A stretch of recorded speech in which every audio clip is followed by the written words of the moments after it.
Show.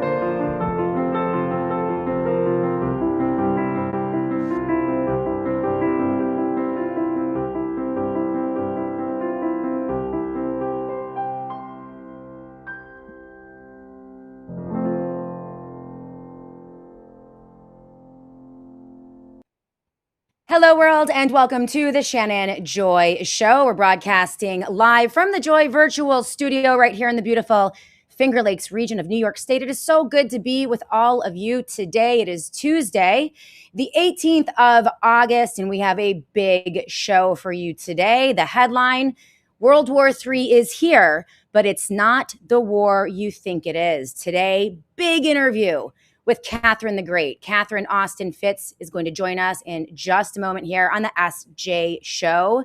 You do not want to miss this episode.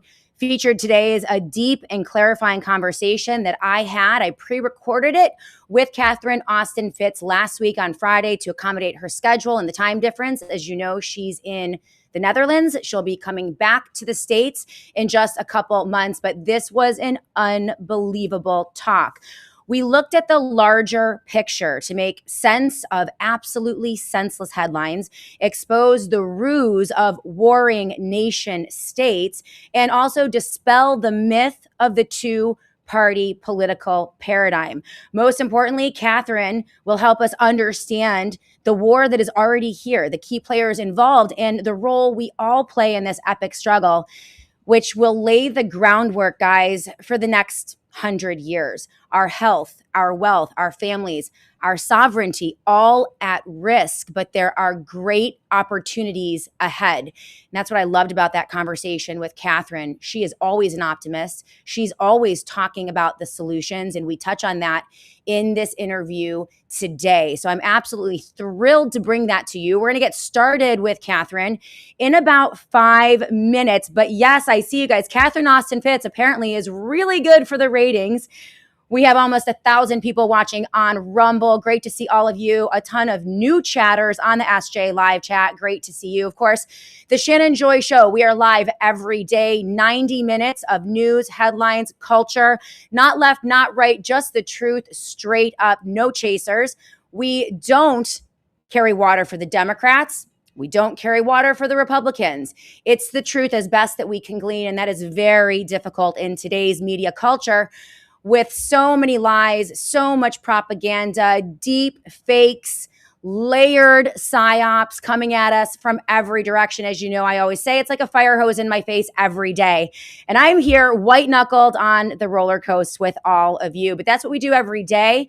And so it's wonderful to see a growing audience, so many new viewers here on Rumble. Of course, we're live on Twitter, Spreely TV, Roku TV, Apple TV. The Shannon Joy Show is live on YouTube. We're live on Facebook.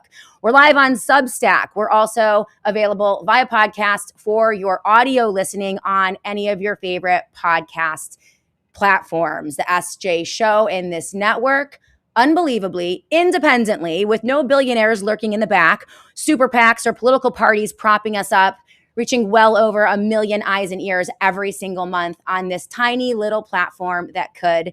And I couldn't do it without all of you. So before we get to my interview with Catherine Austin Fitts, I want to say hello to you on all these platforms.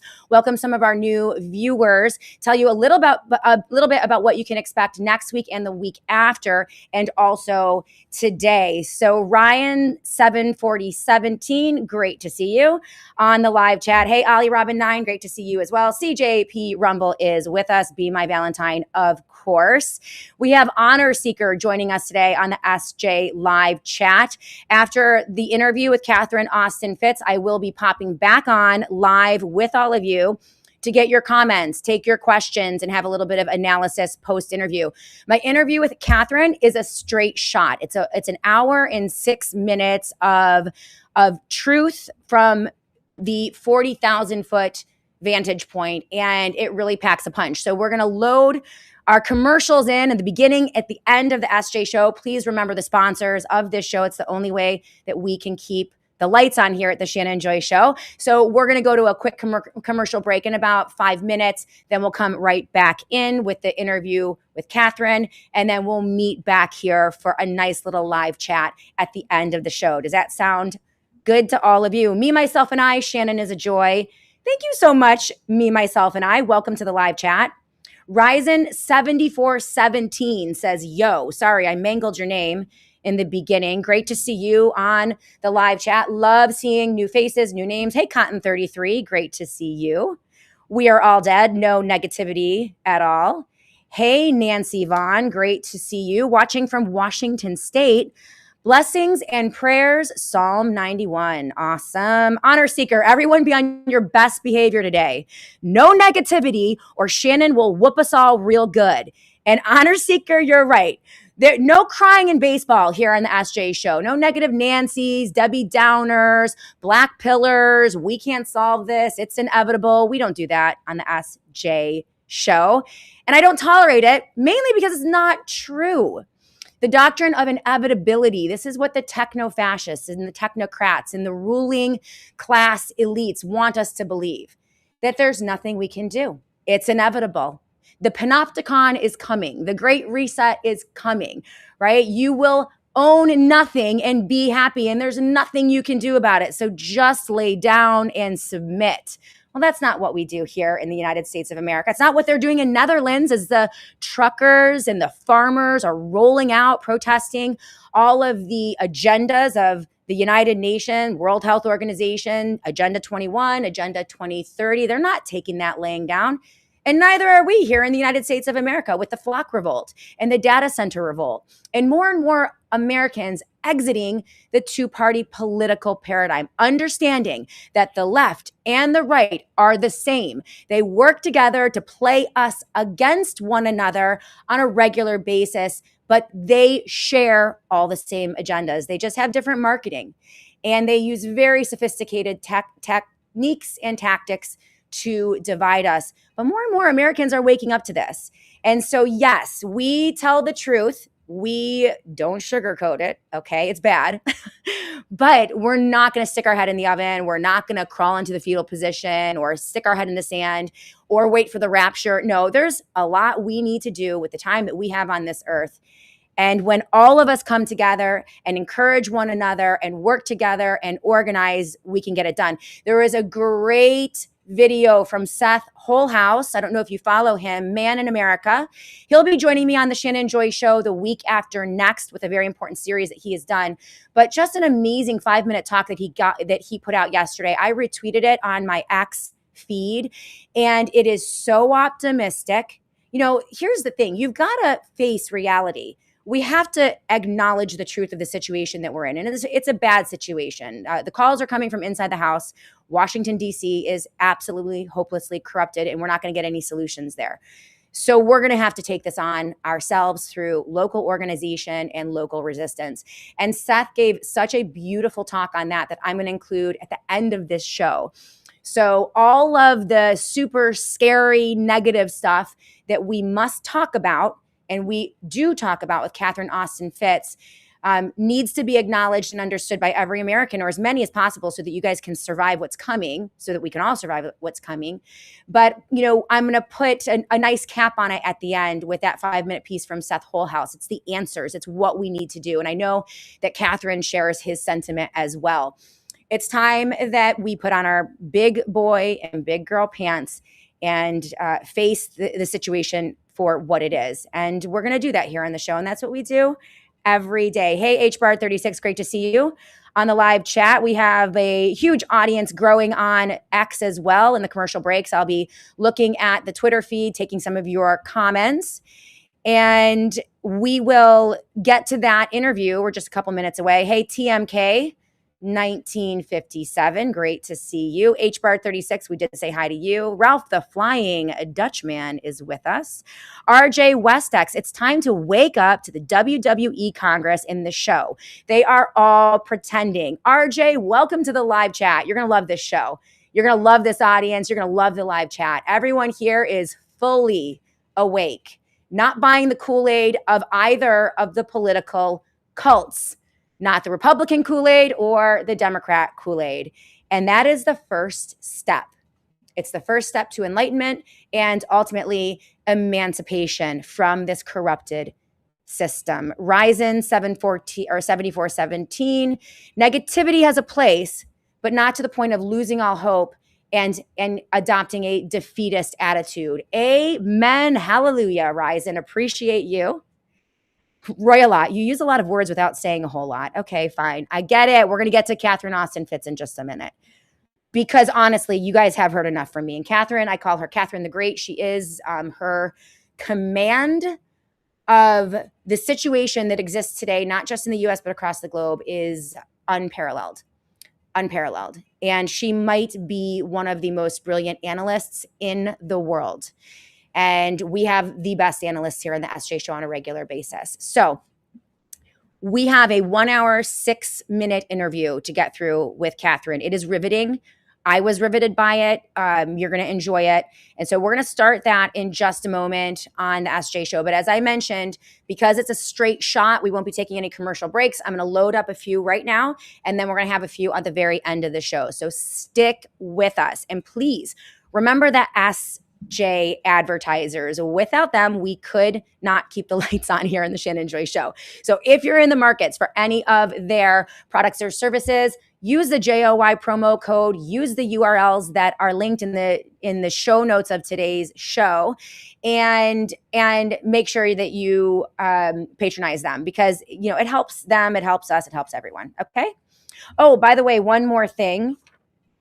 Everything we discussed today, if you look down in the show notes, under the SJ show notes, I have linked the red button story. We talk about that in the show today. I've also linked you to Coming Clean from the Solari report, an amazing report on how to detox your life from the toxic systems that they have set up around us. A special piece from Catherine Austin Fitts, Navigating the Control Grid, and a piece from John Titus at Solari, The War for Bankocracy. Now, these are all free. Everything I linked you to in the show notes are free for everyone, but I do want to encourage you guys to consider subscribing to the Solari report. The information, the reports that they send out, they're beautiful, they're bound. They are created and crafted, curated by some of the most brilliant financial minds on the face of the planet, people who are awake. The community is unbelievable. And supporting the Solari report means that you're supporting Catherine's work and also the people that she employs there. So also linked in the show notes, in the body of the introduction, is a subscribe to the Solari report here. And that's where you guys can go to subscribe and support Catherine and everything that she does. So without further ado, quick commercial break, 4 minutes long. Then we're going to come in an hour and 6 minutes with Catherine, another commercial break, and then we'll come back. I'll take your questions and comments. I'm going to be keeping an eye on all of these live chats throughout this show. Very often the live chat is as much of a show as my show itself. You guys are amazing, brilliant, smart, educated, kind, helpful, generous, and just all around good people. Okay. So yeah, quick commercial break. When we come back, the Catherine Austin Fitts, the full interview, no interruptions, right here on the Shannon Joy Show. All right, everyone, do me a favor right now. Go grab your lotion. If you're a lady, it's probably the fancy schmancy stuff you paid way too much for off an ad on Facebook. I know, I've been there. Anyway, go ahead and read the label out loud. Can't pronounce the ingredients? Well, neither could I. And that's not skincare. That's a chemistry experiment in a bottle that we're slathering on our skin every single day. Well, North Idaho Tallow Company fixed all that. One ingredient that you actually know, grass-fed tallow. No lab list, no guesswork, handmade, small batched by a mom in North Idaho who refused to put that garbage on her own kids. So why would we? Here's the challenge. Throw out that mystery bottle and replace it with the Idaho Tallow Soap, Scrub, and Soothe bundle. This is created exclusively for the Joy audience. It's only $29 and it's going to change your skin. Go to idahotallow.com/joy to open up that $29 discount soap, scrub, and soothe bundle, or grab the promo code JOY and use it anywhere on the site for an additional 15% off the regular store. idahotallow.com/joy. That's idahotallow.com/joy. So, as you all know, life happens, and sometimes, regardless of how good we take care of ourselves, we get sick or a family member gets sick. And frankly, it never happens at a convenient time. Well, what happens if someone in your family gets sick at 2 a.m.? What are you going to do? Would you rather wait for care or already have the medications you need on hand? That's why the Wellness Company created the Medical Emergency Kit, a doctor prescribed kit containing 8 life saving prescription medications, including antibiotics, ivermectin, and more, designed to help to treat more than 30 common conditions like UTIs, pneumonia, and strep throat. But does having a treatment on hand really make that much of a difference? Well, to answer that question, the Wellness Company conducted the first study of its kind. Among more than 500 verified medical emergency kit owners, 86% avoided a clinic, urgent care, or hospital, and more than 80% reported meaningful improvement within just 3 days. That's amazing. Simply complete a quick online medical questionnaire. If approved by a licensed physician, your kit will ship directly to you in just a couple days. twc.health/joy. That's twc.health/joy to get your TWC emergency kit now. Use the promo code JOY for $30 off plus free shipping. This kit is amazing. I love it. You're going to love it too. twc.health/joy. And make sure you use that JOY promo code every time you shop at the Wellness Company. I'm 45. I'm a mom of 3. I work, I volunteer at church and school, and I have a wonderful husband. At the age of 23, I was diagnosed with PCOS and insulin resistance and was just given 2 medications. I didn't know what to do with those diagnoses. Fast forward about 16 years, and all of a sudden I was diagnosed with prediabetes. I was almost 100 pounds overweight. I had high cholesterol. I was still on those medications. Definitely not reversing any of my issues. I had tried Ozempic.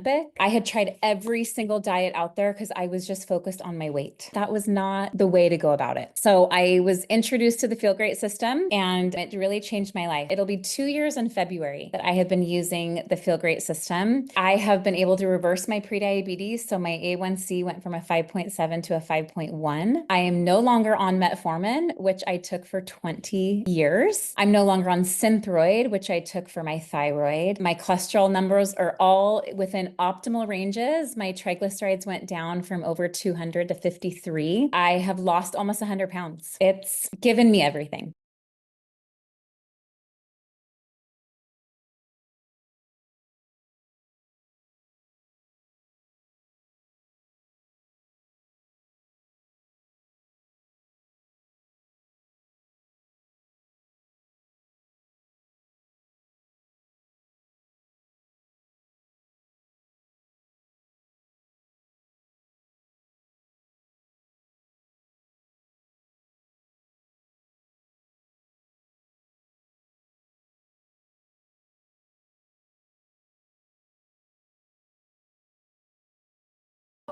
Whoops, there we go. Thank you guys so much for the sound. I was muted there. I so apologize.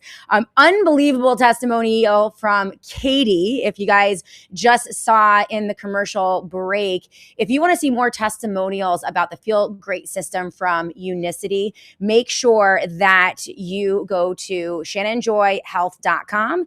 That's shannonjoyhealth.com. So we should be... I should have my microphone linked. All right, guys, how are we doing? I want to take a look at the live chat. Do we have sound? Do we have sound? RJ Westis. I just need someone to let me know right now if we have sound. So I see all of you there. You have comments, no more alarm bells. but do we have sound? Thank you. A nature lover. Appreciate you. Okay. Awesome. Ryzen 7417. Amazing. The live chat is probably about 5, maybe 6 seconds behind the actual show. Amazing. Are we good? Are we good? For those of you who are new to the SJ show, that was called a shumble. It's when Shannon fumbles on Rumble and I forget to turn on my mic. And it happens on a regular basis because I am self-producing. And yeah, sometimes I just get so excited about coming back to all of you, I forget to turn my mic on. So Braveheart, yes. Ryzen, yes. Thank you. Clark, I appreciate you. Skillful Lark, thank you guys so much. Appreciate all of you. Okay, good. All right, so in that last commercial of the commercial break, you guys met Katie. Katie is one of dozens upon dozens upon dozens of real testimonials from real people at shannonjoyhealth.com. The website is shannonjoyhealth.com. People are staying off the GLP-1s. People are curing fatty liver. They're curing their diabetes. They are addressing fatigue and depression, and they're losing weight. And you would not believe these testimonials. This system is amazing. I use Feel Great by Unicity. You can learn all about it by going to shannonjoyhealth.com. That's shannonjoyhealth.com. You can look at all of the testimonials, and we're going to be featuring more and more of them here on the SJ show in the next few weeks. There's also an amazing special, $90 off per month forever of the Unicity Feel Great system, plus free shipping and other benefits when you go to shannonjoyhealth.com. That is shannonjoyhealth.com. So sorry for the shumble there. We're done. Now the whole commercial break took a lot longer than it was supposed to, but it's all right. It's all good. It's all good. Everything is working out just fine. Let's get to the reason you're all here today, right? The reason that we have such a huge audience, Catherine Austin Fitts. I call her Catherine the Great. Her grasp of what is going on from that 40,000 foot vantage point is unparalleled in the world. And we have a full hour with her. As I mentioned, we recorded this interview last Friday. We're going to play it uninterrupted here on the SJ show, and I'm going to watch along with you and also join you on the live chat. So guys, thank you so much for being with us today. Smash that like button on Rumble. Follow the Shannon Joy Show if you're watching on any of our platforms. Share, like, comment, join the live chats. This is how we really gin up those algorithms and grow organically here on the show. All right, guys, let's do it. Let's get Catherine Austin Fitts going here on the SJ show. Without further ado, my interview from last week with the Catherine Austin Fitts. Welcome, everyone, to the Shannon Joy Show. Very, very special show today. We are joined by our dear friend, Catherine Austin Fitts. Welcome, Catherine, to the show. So glad that you were able to take some time to spend with us today. You and I have been spending an enormous amount of time trying to figure out how we do this show together. I know. Well, opposite ends of the world. I had Michael Yan on earlier in the week from Japan. He's on the complete opposite schedule. So the poor guy is up at 1:30 in the morning, but he did an amazing job. You're in the Netherlands. We're very international here on the Shannon Joy Show. But Michael and Misako came here and stayed for like 5 or 6 weeks. They'll tell you how wonderful it is and why you should come and hang here too when you're in the Netherlands. Yeah. Well, no, you and Michael, really some of the clearest thinking truth tellers on the planet today. We appreciate all the work that you have done. Quick introduction for those of you who do not know Catherine Austin Fitts. I can't believe you don't, but if you don't, she is a fearless truth teller, former Wall Street powerhouse, and unrelenting champion for financial transparency and individual liberty. She fights for the little guy, which is why we love her.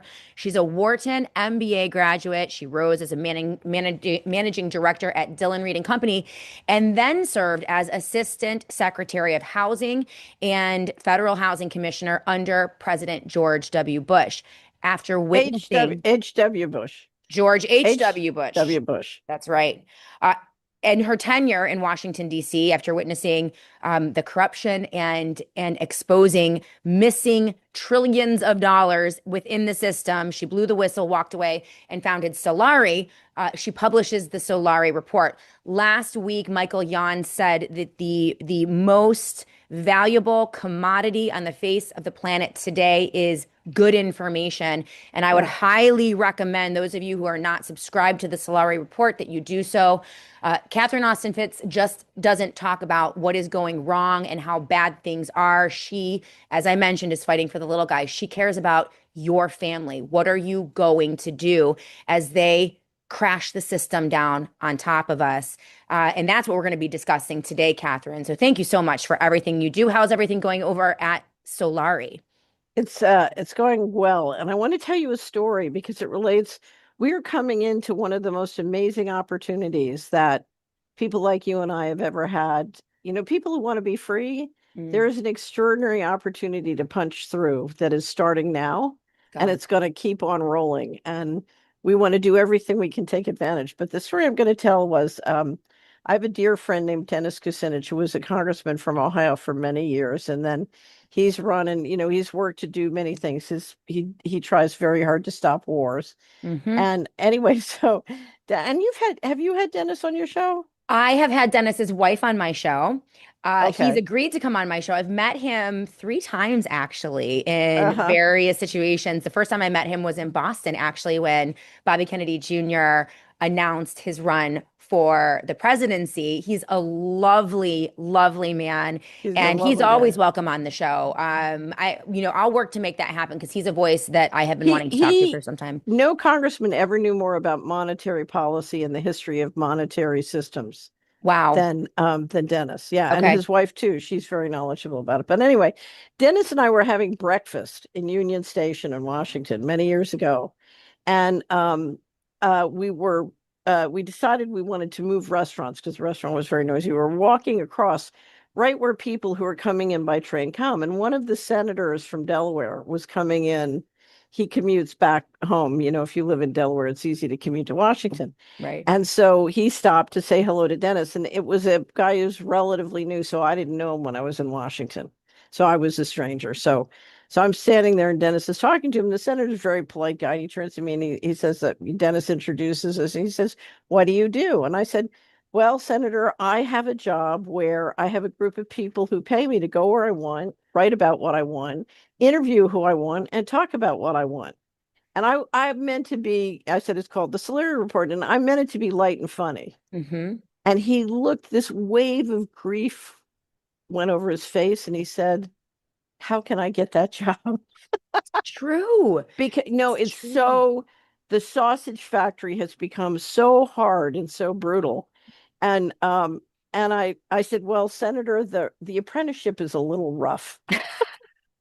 You have to go up against the federal government. You have to be attacked by the IRS and go through all of that. It is, though. You're absolutely right. But the reason I wanted to tell that story is we are all looking for a way to get out of the sausage factory and find a way to live an independent life. So true.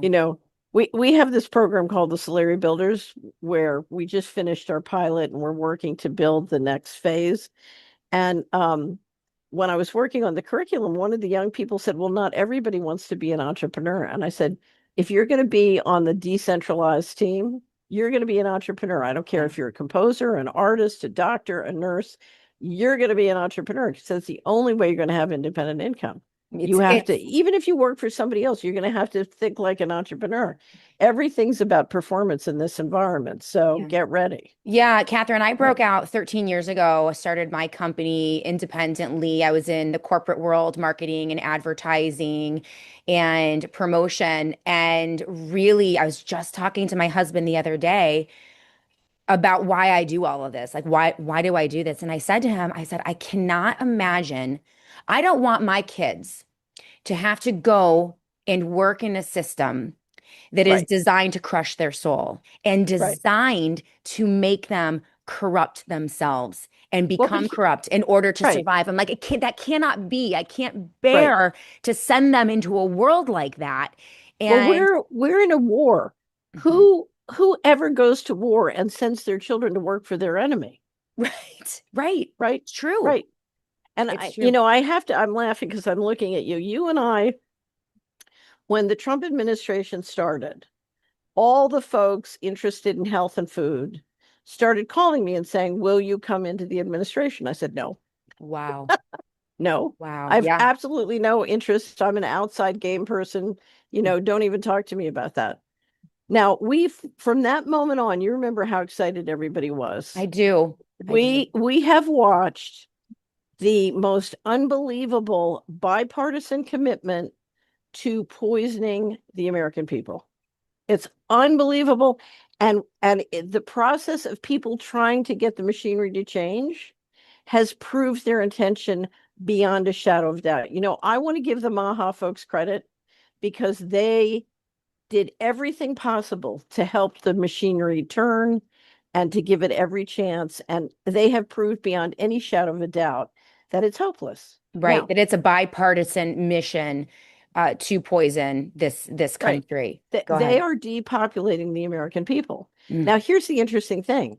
If you know that, if you face that, if you say, okay, we're in a war, it is what it is. I have an enemy. I can see who my enemy is. Mhm. Instead of sucking up to my enemy and sending my children to work for my enemy, I can see who my enemy is. And I'm going to protect myself and my family from the enemy. That's right. And I'm going to find my friends. Okay. Now, I said we're coming into an opportunity. This is the first time in my entire journey of trying to persuade people to let go of the psychopaths and go build something worth doing, something Mhm. productive, that I'm seeing people say, oh, you know something? Those folks are hopeless. Let's go. They're our enemy. Let's go over here and get Yeah. something done. Yeah. And now I'm like, okay, time for fun. Let's go. Right. As the mask comes off, and it does. I mean, when you push back, when the people push back, it has the impact of forcing them to drop the masks, and the propaganda doesn't work as well. The disinformation doesn't work as well. The Right. players aren't as savvy as they once were. And, I do want to address, this was on my agenda to ask you about, because there's now, thank you, Jesus, a very real discussion within the medical freedom community, the health freedom community, which then became MAHA, about where we go now at this point, and the tenure of Bobby Kennedy Jr. We have the release of a new mRNA platform for the flu shot that has been FDA approved under Bobby Kennedy's purview. We have an executive order on childhood vaccinations and the childhood vaccination schedule from President Trump. They're trying to get some PR out of this, right? To dangle in front of the medical freedom people, but it doesn't seem to be working. In fact, more and more people are standing up and saying, you know what? At this point, they aren't getting anything done. They are the enemy. Go ahead. Let me explain something. CDC just awarded $1.2 billion to Pfizer for COVID shots for adults and children, even though Ron Johnson has proved publicly to anybody who wanted to listen that is murder. Right. Right? Okay. So we're going to spend $1.2 billion to murder more children with COVID shots. Yeah. Okay. So That's I all don't you want need to to hear know. about an executive order. It's just a press release. It's a campaign press release. It's yeah. Right. So no, but this is the worst one. We have a great collection at Solari on all the energy sabotage and trade bottlenecks being engineered to basically implement the current energy system. Okay. And we put a lot of time and money into it, and you can see it all very, very clearly. Okay. And it all depends, Shannon, for the trade bottlenecks on the Navy. Okay. The Navy just mandated that every Navy sailor has to get one of these new flu shots. Unbelievable. Mandated. Unbelievable. Mandated. That's murder. It's murder. It's mass atrocity. It's mass atrocity. And if you're in the middle of a war and you're depending on your sailors and you're going to poison your sailors, it appears to me you don't want to win the war. Either that or you're depending on the mRNA technology for mind control. I mean, you tell me, why would you do that? Right. especially And after Hegseth came out and said, we're not going to mandate that. Now you're overriding religious exemptions again. that's insane. Yes. That's insane. In fact, Mike Adams. Except for this, the people who run the world are not insane. Right. So if they are poisoning the U.S. sailors, that's because they want to. Right. Question is, do they want to kill them? Do they want to weaken them? Or do they want to mind control them? Or all three? I don't know. Your guess is as good as mine. But that's not playing to win. If you want to win wars, that's not how you win. We have sailors jumping off because the fleet in the straits is not there protecting, it's not there blockading the strait. They're hostage. They're being held hostage there. And you have sailors trying to commit suicide by jumping off the side of the ship because the conditions on the ship are so bad. Unbelievable. We could get food in there. We can helicopter food in. We can get food to those guys. We don't have to have them committing suicide because they can't stand it. This is crazy. And then you have a draft simulation. The President of the United States of America a couple of weeks ago requests for proposal for technology companies for a draft simulation nationwide. Every young man aged 18, I believe, to 26, mobilized, drafted for deployment, boots on the ground in Iran. Your thoughts on that? So a lot of times you have wars so you can control your domestic population. And right now, I think there's great concern about how to control the domestic population. And of course, that's what the detention centers and ICE are all about, is controlling the domestic population. So, but having having everybody registered and ready to do a draft is another thing. I just can't believe they're going to try major boots on the ground in Iran because that's not a winning strategy. So, but you never know. I mean, if you wanted to kill everybody, it's one way to get rid of a million soldiers. Let's look at the big picture because I agree with your sentiment that we are dealing in America, at least today, with a hostile rogue government that is not acting in the best interest of the citizens, that is thoroughly corrupted, and that I don't believe has as much power and authority as we think they have. So I think we are dealing in some sense with installed leaders or puppets who are doing as they're told. You can't really know this for sure, okay, but yeah, can we get a big picture? Yeah, so we can know this for sure. The U.S. spends $7 trillion a year, and it collects in taxes and fees and tariffs $5 trillion a year, right? So who's in control? The person who holds the debt? The people who provide the $2 trillion. Right. The minute they stop, the whole game stops. Okay. And who are those people? So, at the bureaucratic level, it's the central bankers. So the central bankers, it's what James Carville said. He said, when I die and are reincarnated, I want to come back as the bond market because then you can control everybody. Okay. Right.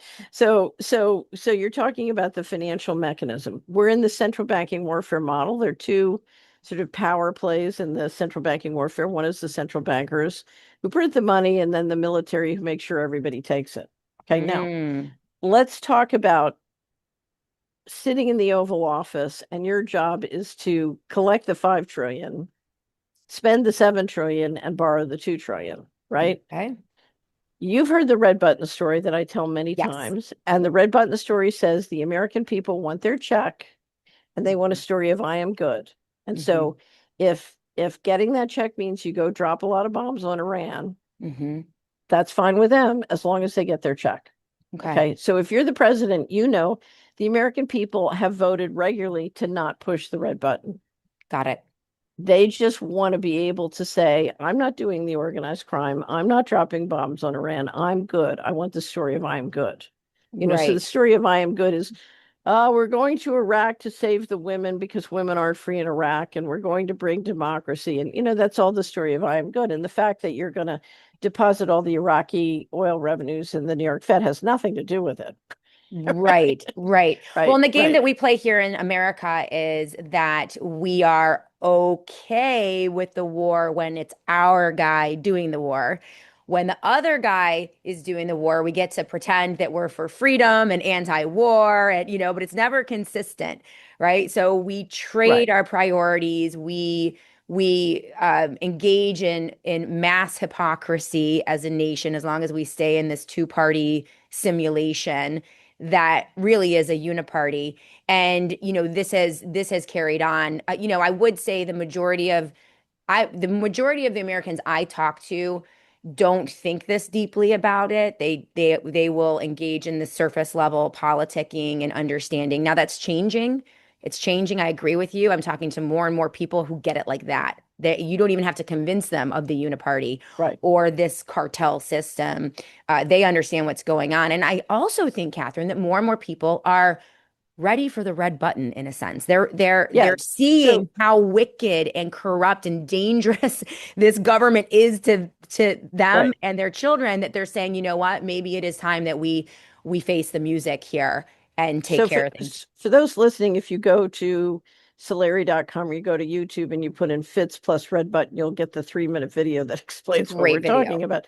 But basically, the American people have tolerated organized crime and war because they're making money and they Right. just want to, everybody wants their check. Right. Now, the problem you have if you're in the Oval Office and you're running this is the dollar system. If the dollar system collapses and comes unraveled, hundreds of millions of people are going to get really, really hurt. Hmm. Okay. And Yeah. that's why the central bankers are doing a reset. They're trying to evolve the system. So the trick is evolve the system without a collapse, because whatever you do to keep the system going, it's not as horrible and ugly and not as many people will die as if you get, a major hiccup or a collapse. So That makes you're it sound like, though, the central bankers are trying to help us. They're trying to fix it for us or sustain the model, but it doesn't really help us though, does it? I mean, how do you reconcile so that? so you have the Western world dependent on a model that's being changed. Okay. And part of that change is saying we're going to lower the economic footprint of the general population and we're going to depopulate the Mhm. general population. Jeez. Okay. So, That's their and solution. That's their fix. well, I've been following what I call the financial coup since 1998. Hmm. So, and I keep describing the story. There was an effort by the people who led the financial system to get the financial system, the US retirement system, on a sound basis. Yeah. And that was repeatedly rejected politically, Hmm. repeatedly. And so finally, we had the big budget deal breakup in 1995. And it was later described to me by the head of the largest pension fund in the country. He said, they have given up on the country. They're moving all the money out starting in the fall. Hmm. And that's when the 21 trillion started to go missing from the federal government. But that's when they started to do a series of things to intentionally lower life expectancy. Because the way you can balance the retirement systems, if you can't get the money, if you can't get the American people to commit to put up the money to save, Mm, then the only way you can balance the budget is by lowering life expectancy. And that's exactly what they've done. they And have. they lowered it in the lower income groups with oxy, right after the budget deal was over, after the crash and burn, the first thing they did, the FDA approved OxyContin and they started the pill mills, right? And then Unbelievable. came the fentanyl. No, Yeah. that here's the Yeah. thing. What somebody in the sausage factory who tried to do the right thing would tell you, because I saw a lot of financial guys try to do the right thing from Sure. 1989 on. Yeah. And what they will tell you is, hey, you know, the population and their representatives absolutely rejected financial responsibility. There was Hmm. no constituency for financial responsibility, and we were left with a bad hand. And the only Hmm. way we can balance the books is to lower life expectancy. So, It's not our crazy. fault. It's crazy to think about it, but you are not wrong. I remember even, I was not involved in politics then, but I remember those discussions about Social Security and about the debt and the deficit. And it seemed like there were always groups of people who wanted that responsibility, that to be taken care of, but they never, ever, ever were able to get it to gather steam in Washington, D.C. Like it just, so I agree with you. I think it is a population of people in every socioeconomic demographic, by the way, the Yeah. people who are on welfare to the corporate cronies and the corporate welfare queens, to the middle class. I think all of us collectively have been, for the most part, unwilling to adjust our lifestyle, change, the way that we consume in order to get on a good financial footing. And then I would say, within Washington, D.C., no appetite whatsoever because, they So really, so here's the problem. You have a machinery that can just print as much money as it wants, right, and there's no mechanism to say no. right. Right. So the person who gets the booty is the one who pushed the hardest, and is the toughest and meanest. And the next thing you know, you got psychopaths rising. Yes. Pick the institutions, pick the group, pick the country. You've got the psychos rising. And Hmm. it's everywhere. So, it's a little bit like the James Bond movie. Everybody knows who Spectre is, right? Hmm. So you Hmm. see Spectre, basically rising, rising, rising. And I hate to say this, in many instances, the general population supporting Spectre. Now, there are many reasons why they don't want to push the red button. There's mind control and neuro warfare and, all sorts of, it's really funny. If a politician steals $10,000 from your pocket with monetary inflation and then gives you a check for $1,000, you love him.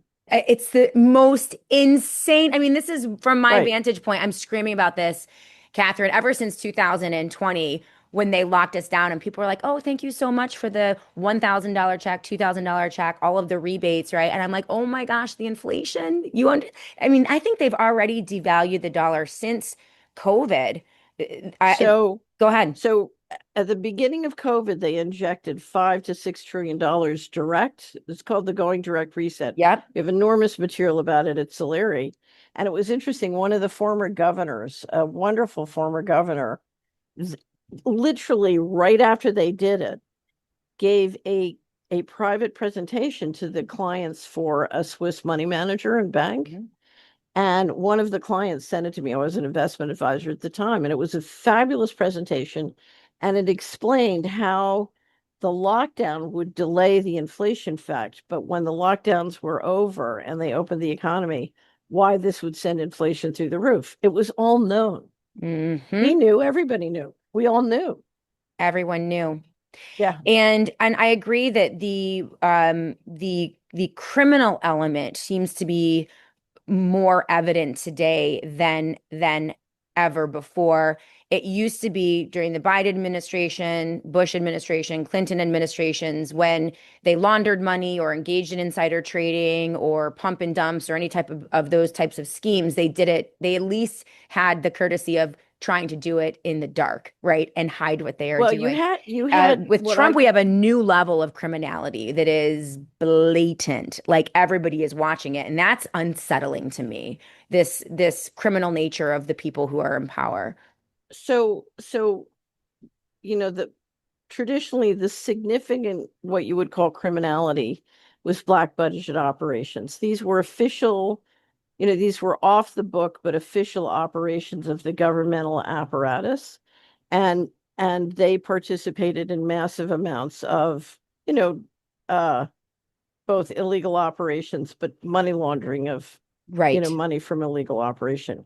And if you want a great example of it, read the European Union lawsuit against RJR Nabisco for money laundering for, and it was really funny. I had a wonderful reporter I used to work in with Washington, and her best source at the DEA retired. And so she took him out to lunch, and he looked at her at the end of the lunch and he said, let's face it, sweetie, all the money batches, all the wires batch and run through the New York Fed. They know where every penny is. Unbelievable. The New York Fed, right? That's the Right. They know belly of where the every beast. penny is. Right. And so there's that kind of crime. The thing that's interesting now, we've always had politicians grift or take advantage in a variety of ways for the most part. The thing that's different about the Trump group is they've just decided to organize policy around grifting. In other words, Yeah. and it's funny because the Council on Foreign Relations has a magazine called Foreign Affairs. Mhm. And when I was in high school, I used to read Foreign Affairs. That was one of the Of course you required did. reading. No, I had to read Foreign Affairs and the New York Times every day. Wow. And anyway, so I've been following Foreign Affairs for many years. And so seeing something in Foreign Affairs, they run trial balloons that are very important and interesting. Mhm. And in the spring edition, Foreign Affairs, I couldn't believe it. I was like, wow, we have really crossed the Rubicon. Had an article, and this is what it said. These are my paraphrasing. It said, people have been confused trying to understand what the Trump administration foreign policy is. And what they don't understand is the foreign policy is a grift policy. How can I and my friends make the most money? And That's it. all policy is organized around that. And it's just that. And it's true. It's true. If you look at what it's just like, I mean, and I'm not classically trained, right? But man, I would like to think I have some street smarts, and I've been saying this since day one. I'm like, it's unbelievable. I mean, the it is pump and dump unbelievable. presidency, like it's right there. The guy is a predator. He's always been a predator. There's no principle there. Well, but here's the thing. If you Yeah. read, there's a wonderful Substack on called Escape Key that's talking about how the control grid is being built, and did a whole series on how the Epstein was part of building the control grid. But Oh gosh, that's anyway, fascinating. anyway, he describes the Rothschild network and how the Rothschild network works, as many of these sort of investment networks work. And basically, it's we don't pay you to be our agent. We just ask you to go doing a series of things, and it's your job to grift off of that flow Got it. as you go. And that's, you have a license to steal as long as you get done for us what we need done, right? But so I think Trump's deal is you are free to grift Right. as much as you want, as long as you get done, you implement the control grid and go to war and do these other things. And but the thing that's so amazing, I'm just about to publish an article with Mike Robinson of the UK column called Vectors of Grift. Okay. And it's basically what it does is it goes through an enormous amount of the recent grift, but the goal is to show you the different models. How do politicians grift? If this is a cookbook, what are the recipes? Ooh, Because fascinating. you need to understand the recipes to see it. Like insider trading on the stock or bond or commodities market is one thing. Can you give us a couple examples of that? I mean, you don't have to give it all away, but a couple of Sure. So examples. Nancy Pelosi has a better stock market record than Warren Buffett. That's right. There you go. She has her own Twitter handle. Did you know that there's a very famous Twitter account? It's Nancy Pelosi's portfolio. Mhm. And they basically recommend all of the stocks and bonds that Nancy Pelosi buys. Right. Because she's There's now an plugged into the inside trading. Yeah. There's now an exchange traded fund that automatically buys what Congress buys, and you can just invest in that, right? It's great. Okay. It's Right. great. Unbelievable. But the Trump family grift has been unbelievable, in part because they've really done a lot with crypto. And crypto is a generally unregulated market. And so you can do, just ridiculous things. I just finished reading a description of Jason Sun's lawsuit against World Liberty Financial. Ooh. Oh, you have to see it. Oh, If you just do a search, somebody wrote up a Substack on the whole thing. And every time you think that the Trump administration grift couldn't get worse, it does. It's unbelievable, because they just stole. He invested money and they just stole it. They just stole his wallet. Anyway, one of my favorites was as Trump was coming in, he was selling meme coins. Now, meme coins are just, they're like toys. There's nothing there. There's no there. Beanie Babies, tulips. Right. Right. Tulips. Right. But the amount of money that people put in them was unbelievable. It's a great way to kick back money. In other words, I buy your meme coin. Anybody who buys 1 million or more meme coins, you promise you'll do this, that. It's a great sort of hidden system to buy favors. Absolutely. So the meme coins, but now you can't necessarily prove that there was tit for tat. But if I want to kick back or curry favor with an incoming president, that's to do it. The most outrageous one, and Intercept just filed a lawsuit about this, is the True Social charging $100,000 for advanced access to his tweets. Outrageous. I mean, It's outrageous. Outrageous. It has to be But what criminal. what is outrageous to me though, this is what makes this whole situation, I mean, if it's a surreal environment that we live in today, highly volatile, insane. Like what is the craziest thing about all of this is just how in our faces it is, Right. how blatant But this is and all designed to distract you from seeing the real game and doing something about it. yes, yes. Because the important thing, if the flood is coming, that you build an ark and start paddling towards, you know, higher land, right? And we're going to talk about that. We're going to spend Right. a good And amount of time so on that. if you're distracted watching Trump, whether you're for Trump or against Trump, Yeah. it's a distraction. Okay. Right. There are I no solutions there. Right. I have two questions for you. And then we're going to get into, then I want to get into solutions because just so all you guys know, Catherine made a point to say, like, we want to get into, we need to help people understand the system, what is happening, the truth about what is happening. But even more important, we're both very committed to helping all of you build your lifeboats as best as you can. And Right. anyone can do it Right. in any capacity, any socioeconomic demographic.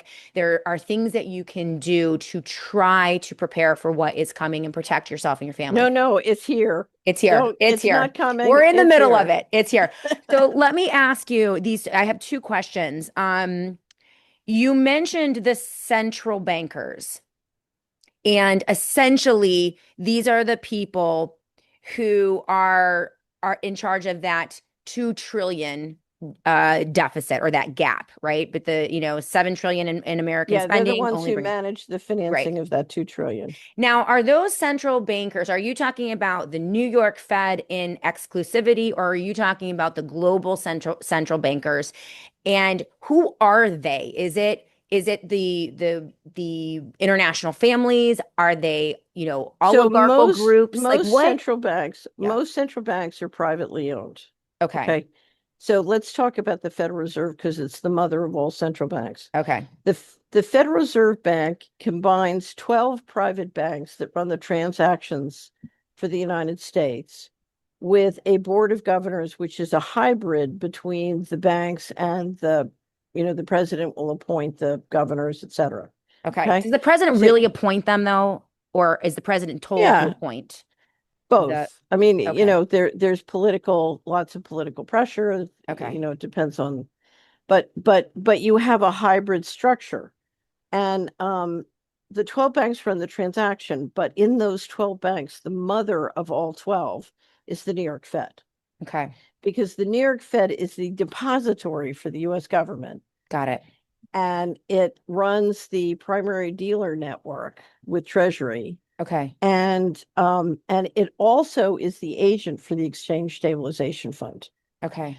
So I have a study that I wrote in 2018 called The State of Our Currencies. Mm-hmm. And in it, I describe how the currency system works, how it went from the sterling to a duopoly between the US and the sterling, and then to the dollar, and what it takes to run a global currency. Mm-hmm. And part of what it takes to run a global currency is what I call the financial bazooka.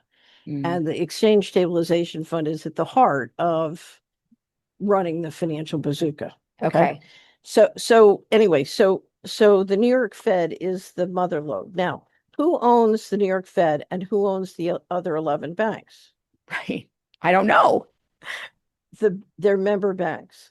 Okay. So the New York Fed is owned by Citigroup. It's owned by JP Morgan Chase. It's Okay. owned by Bank of New York. So, it's owned by those banks. Now, who owns those banks? Great question. Right. So if you look at their proxies, because most of them are publicly traded, you can see it's BlackRock, it's Vanguard, but then the question is who's really behind that? Right. Right. This Right, is where 'cause I if you- wanted to get to with you Right. because now because that's always the question. That's all who is doing this? Who is deciding that we're going to depopulate? Who is deciding that we're going to have a global worldwide pandemic and shut the entire Western world down? Who decides that we're going to have a pretend war in Ukraine or a pretend war in Right. Iran? Who is telling Donald Trump, okay, buddy, this is your job. Your job is to essentially detonate the United States of America, crash their Right. dollar, crash Right. the culture, Right. send them into second world, third world status. In my experience, if you look at who at the top layer of the power is intergenerational pools of capital. Mm, And what they do is they work together for consensus. So remember, capital has to be managed to, when I invest in something, I want it to be successful and I need to protect against risk. right. So people who invest intergenerational capital tend to collaborate and coordinate in all sorts of ways. Right. Which is why you see the Bohemian Grove, why you see the Masons meeting, up and down their hierarchy, which is why Right. you see the Bilderbergers meeting, which is why you see people gather at Davos and talk. What they do Got is it. they're constantly looking at, okay, where's the investment now? And where do we, as things, as world changes, where do we shift? Where do we put the money? And they're constantly collaborating on how to do it. It's very organic, and there's a lot of trial and error, and there's a Right. lot of fighting. Okay. Yes. Yes, I believe Right. that. So for example, when I was a partner at Dillon Reed, the chairman of the firm would come in on we'd have a meeting right in the beginning of January, and he would then say, let me tell you what's going to happen this year. And he would roll out what was going to happen, right? I knew it. And it wasn't like you could trade it, right? Because Right. things went wrong, and sometimes it worked and sometimes it didn't, and Mhm. whatever. But you had to plan ahead, Right. right? No, it makes a lot of Right. sense. Right. So we knew what was happening, and a lot of these plans bubble up from consensus. Now, one of the most powerful players in that whole system are the intelligence agencies. Right. So unfortunately, what we did after World War II is we created in the CIA and the US intelligence agencies, basically a bank that was above the law and could Right. implement assassination and implement covert wars, right? Right. I mean, Yeah. they were basically free to do whatever they wanted, and they were, it was the world's most powerful bank, next to the big central banks. But I mean, it Interesting. literally got impossible to control. Never forget when Eisenhower put the CIA in charge of Area 51, and they wouldn't tell him what was going on and they wouldn't report to him. And finally, he just got furious, and he picked up the phone and he called the head of the CIA and he said, if you're not in my office tomorrow to report to me everything going on at Area 51, I'm going to fly to Colorado, take the First Army, and I am going to invade Area 50, Oh my 51. gosh. Wow. Now, Yeah. I've read that story and I'm sure it's true. Yeah. And it was interesting. Before Eisenhower left, he briefed Kennedy on the problem of controlling these guys, Mhm. but they were out of control. And one of the things that helped them go out of the control, they were deep in it with the whole Israeli bunch. Wow. So, right. Wow. Oh, yeah. And so would you say that today the intelligence, because that's a whole new angle worthy of exploration, you have these international pools of these intergenerational pools of capital, right? The big money, they all meet together and they try to kind of control what is going to happen in the world so that they can preserve their wealth and expand their wealth and their power, I'm sure. But then you have the creation and the unleashing of these intelligence agencies, Right. which then can spy, they can assassinate, they can depose, they can engage in all sorts of covert operations and propaganda and mind control and all these things. And do you think that these intelligence agencies are challenging those Absolutely. intergenerational pools of capital? And Absolutely. yeah. There's an interesting balance of power between them. The Hmm. other thing that's interesting is more and more, what you'll see happen, and it's sort of the life of the cartels. Right. You'll see somebody come along who becomes more and more powerful operationally. Hmm. And as they grow operational power, they start to rise in terms of power to the policy level. Hmm. And that is what has happened with tech. So Okay. more and more of the intelligence agencies' operations, more and more of the financial system is doing more and more with tech. So one of the interesting things during, It's I think it true. was 99, I called every one of the 12 Federal Reserve banks, Mhm. or I emailed them, and I said, what is the percentage ownership of your stock by each member? That was my first question. Mhm. And then my second question was, who manages your databases and IT systems? And Mhm. do your members have access to the intelligence from those IT systems? Right. Because if you gave me access to the databases of the New York Fed, Mhm. I could start off with $1 and end up the richest person in the country. Right. Just Absolutely. access to that data. So Nicholas Negroponte, when he ran the Media Lab at MIT, used to say, in a digital age, data about money is worth more than money. Okay. Mhm. So the tech players have built more and more power, more and more power. So for example, Amazon never made a profit until it became the cloud for the CIA and the 17 other intelligence agencies. And you can Mhm. imagine the data rolling through that system. Absolutely. Everything we Right. buy. Everything. Right.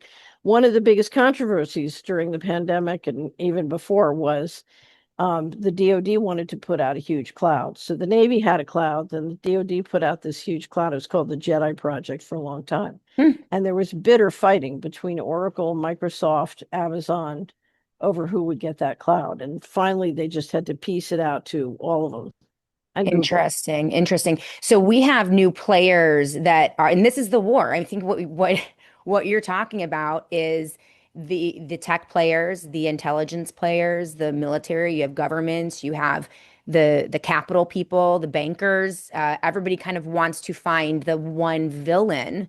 But what I'm hearing from you is that there are lots of villains. A lot of them are fighting with each other. It is trickling down to all of us in these terrible policies and the controlled demolition of our own country, because a lot of them are seeing that, well, the wealth isn't going to be in the US Right. anymore. But It's going to but be if you in, look at who has betrayed the country, it's us.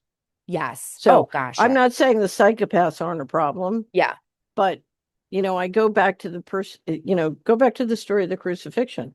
Mm, Pontius Pilate knew it was a bad thing to crucify, he knew it was bad politics to crucify Jesus. mhm, So he offered a crowd, you know, Jesus versus the criminal, and they chose the criminal. mhm.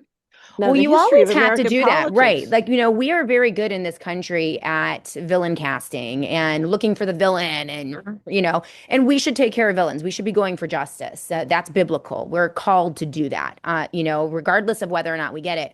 But you're correct in a requirement by enough American people to repent and to acknowledge our part in this, right, right? So right, that we can then move out from that bottom up. Because right. So let me ask you something. I've never seen a meeting of people protesting a data center where I wasn't sure that all of their 401ks and IRAs and brokerage accounts were financing the data center. right. Okay. Exactly. Yep. Right. So I get in front of these audiences and 1,000 people say, well, what are you going to do? They're saying that to me. I said, what do you mean we? What do you mean Mhm. me? What are I'm you doing going to do? everything I can do. Right. You're financing my enemy. You're Mm. financing your enemy. And Mhm. and and you are all in full support, 401ks, IRAs, brokerage accounts, everything, financing your enemy. Right. Right. What is it you expect me to do? I can't fight all of you. That's right. So, yeah. So, how many people do you know who still bank at the big banks that did the bailouts? A lot. I don't There you anymore. go. I pulled out. I'm in a credit union, a Right. local credit union, based on your recommendations. I've taken a lot of your recommendations over the years, Catherine, and working. And we're going to talk about that because these are the solution areas, and I want to get to that Right. in a minute. But I do want to ask you the second question. You mentioned the arrangement for U.S. presidents and likely most U.S. politicians. We will put you in power and you can grift all the way down as much as you want. That's how you make this financially So it's attractive usually not as much as you want. For some reason, which I don't quite with Trump. understand, the Trumps are being unbelievably, outrageously public about the whole Yes. thing. Yes. And so somebody wants them to be. Right. Well, I've thought that they want, I think it's a very um manipulative psychological operation to basically put this right in front of the faces of the American people so that they know So, they're slaves. I think they so want us to Michael, see right. it so that we know that we have no We're, power. We're slaves. They can do anything they want to so us. Michael Yon calls it the Dog King. Do you know the story of the Dog King? No. So you can look it up. It's on Wikipedia, and I think it was the Swedes defeated the Danes, and to humiliate the population and teach them obedience, they made a dog the king. Oh my And word. if you didn't pretend that the dog was the king, they would have you killed. And so everybody had to pretend that the dog was the king. A And humiliation ritual. yeah, it's a humiliation, obedience and humiliation. So it could be that. Yeah. I think that's a very astute comment from Michael. So I don't disagree. yeah, Now, but if that is what's happening in this case, you said that his job is he can do whatever he wants as long as he implements their plan. So briefly, let's talk about the big plan. Let's talk about from your perspective, in general, so that people can understand what that big plan is here for the US. And once we establish that, so people understand what they are doing to us right now, then we can get into what you can do right now to right. prepare and to survive. So let's go there. So they're implementing a control grid, and the control grid is local infrastructure like the flock cameras Hmm. or the Axon cameras, the data centers, the AI. Right. So you've got the underground cables, you've got the telecommunication towers. So you have a hardware and software infrastructure that the control grid operates on. The second Okay. thing they're doing is digital IDs and biometrics because they have to make sure that Shannon is Shannon and Catherine is Catherine. So they need a digital ID system. But then the third thing they need is they need programmable money. Mm, So they need currencies and stocks and bonds that can be integrated with a rule system okay. in an all digital system. So they want to go to an all digital system where they can literally centrally control the money. It's exactly what Augustine Carson's at the BI said. We can determine your use of our money and we can enforce the rules centrally. So Mm, literally the central bankers want to replace the legislatures in the executive branch, with financial transaction control. And unbelievable. so I don't know if you've seen it yet. It's up on our website, and I'll mail you the hard copy. We'll Please have it do. after Labor Day. Is our new one on programmable money. Okay. It says the time for guardrails is now because we have model legislation, and we're working with states to put up guardrails Let's on. go. Let's Yeah, go. It's yeah, amazing. it's Okay. amazing. And one of the things that's absolutely imperative, of course, is we preserve cash. So one Yes. thing everybody can do is use cash, get the local businesses to use cash, get everybody using cash. And we have model legislation to get states to do cash. We also have model legislation coming on the right to a non-digital life. So the Mm, government has to interact with you in non-digital ways if you want right. to. They Right. can't require you to interact digitally. Mhm. Anyway, so legislation at the state and local level is something very, very important you can do.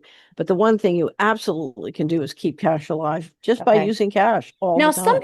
some people would say that the cash, well, okay, so if they are devaluing the dollar, and there are reports out there that Trump plans to increase this devaluation over the next couple years, essentially making dollars worthless, cash worthless. If you need a wheelbarrow of cash, and they are Federal Reserve notes too, right? So they have like they're part of Mhm. that system, that fiat system. I get pushback from people sometimes because they say, well, why would we use cash? That's the fiat system. They're devaluing it. And if inflation it continues to the extent that it is, will that cash So even here's the thing. There are places where you hold your assets for store of value, Mhm. but then there are things you use to do transactions. Got it. And you want to think about those separately. Good point. Right, right. Okay. So when we're using something for daily transactions, we're not worried about whether its value goes up or down. We're worried that it works for the transactions. Right. And if you look at how much we all hold in whatever we do transactions with, it's not much. It's You know, true. this is not where we True. put our investments, right? So what you're saying is So, that we just need some way to keep the infrastructure of the country going through currency, using a currency, any currency that everyone, so that we can be on an analog system as right. opposed to their digital So what system. I'm saying is Got it. analog. You Okay, know, analog. the first currency was a cow. I'm happy for everybody to use cows. It's Right. very analog. Let's go Okay. for it. Yeah. So if you come to Solari, we have a little app called the Silver and Gold Calculator. So if you want to just transact in gold and silver, it makes it easy to do if you I can love find that. people who'll do gold and silver. Yeah. I It's one of the love reasons that. we've tried to take precious metals, the sales tax off of precious metals. So you're free to transact with gold and Got silver. it. Got it. And the That's a really community, important point that right. you're making here because that is one of the biggest questions that I get. Why use the cash? But I agree with you. I'm like, you do want some way for us to live, survive, transact, engage in commerce that is outside of the prying eyes of a digital Right. panopticon. Here's the thing. Right. What's great is what works. Mm-hmm. So go watch. We have an old movie put up called Shillings from Heaven Okay. about one of the Austrian towns that started a local currency when in the middle of the Cool. Great Depression and created mind-boggling prosperity. Okay. Really? Yeah, I it's called love that. Shillings from Heaven. It's a great story. And the central bankers came in and shut it down. So Of part of course. it is organizing to protect yourself against the central bankers. But, Yeah. you know, I don't care if it's barter. I don't Mm-hmm. care if it's gold and silver coins. I don't care if it's time. I don't care if it's food. I don't care what it Cigarettes. is. Cigarettes are fine. Go Cigarettes are for it. fine. Don't smoke them, just trade them. Right. And, but whatever works for you and your neighbors and the people you're transacting with, Mm-hmm. if you look at how much in this world is done with barter, it's a huge amount. Mm-hmm. It's I love still barter. barter's right. Barter's still huge. So do what works, okay, Mm-hmm. to transact. Now, don't put your money right now in the dollar if what you're trying to do is preserve. I was just in Switzerland and I didn't cash in my Swiss francs when I left. I just kept them because the Swiss franc is always strong against the dollar. Sure, Anyway, sure. so you want analog ways of transacting, and the more analog ways of transacting you have, the better, not just for you, but for everybody. Got And it. one of the reasons is if you look at how much they take out in fees, if Mm-hmm. I take $100 in a community and I spend that $100, around 100 companies with a credit card, by the time I get to 50 companies, it's all gone in fees. Right. But if I do it in cash, whether I do it in barter or cash or whatever, by the time I can go all the way around and I've still got 100 after 100 transactions. Mm-hmm. I Right. love that. I love that. Right. Right. Well, and my friend Jeff Berwick always says that there's a reason that the controllers call it a currency because there's energy. There's energy and in currencies, right? And so it matters what you use and how you transact. And when we, the little people, if enough of us begin to transact in cash and gold and silver, then that's gonna be a big problem for them. That is gonna throw a wrench in their here plans. is the secret. This is the little secret. The currency of the future will be relationships of trust. Yes. All of these things, whether it's how you build health systems that really work, or food systems that really work, or energy systems that really work, because remember, you have an enemy. Mm-hmm. And what you need to do is stop depending on your enemy for food, for healthcare, Right. and for energy, Right. and for shelter. Okay. Mm-hmm. We need to find and start working with each other in entrepreneurial ways so that we can depend on people we can trust. So one of the things we have at Solari, we have a PDF, you can download it.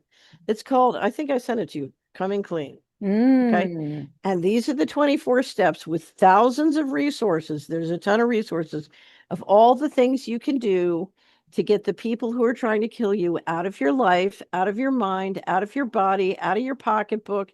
Just get rid of them and bring in the people you can trust. And it starts by identifying in your networks in your world, in your community, who can you trust? So Right. I'm thinking, because whenever people who can trust each other get together, Mhm. the energy is explosive. Yes, it They is. go from feeling hopeless to full of possibilities. So I'm thinking about you and Sasha coming to the Netherlands and how much you get done, the two of you. It's Mhm. unbelievable. It's Mhm. like rock the world. Let's But go. from watching you, you're having a blast, right? And Absolutely. you're getting really important things done, right? The relationships of trust and the friendships, I've been doing this for 13 years, and I can tell you the most important aspect of what I do. And I even make sure to preserve, because in this business, you're along with each other on the same path, and then people go political this way, or then they go Right. political that way. And it's always been very important to me, even though I've been dumped a few times by some of Uh-huh. them, it's important to me to maintain even those relationships, because Right. we might not be in the same lane right now for whatever reason. I might disagree. And this has really been my experience with MAHA and the medical freedom community for the most part since Bobby Kennedy Jr. joined up with Trump, right? I couldn't go on that path with them. A lot of them did. But that doesn't mean that we can't come back together on a path. Like, I think preserving those relationships, understanding that you're going to disagree with each other sometimes, you're going to make bad decisions, or things are going to happen. The preservation of the good relationships, right? The people who are doing it in good, or, making these decisions in good faith is really So important. here's what I want you to do. I'm sorry to give you homework, Shannon, but I have Okay. to do this. I want you to go read a memo I just published, and I'm going to give you the name. Okay. It's I'm just going down. How to identify the independent pro-decentralization team and keep conflicts of interest at arm's length. Oh, so good.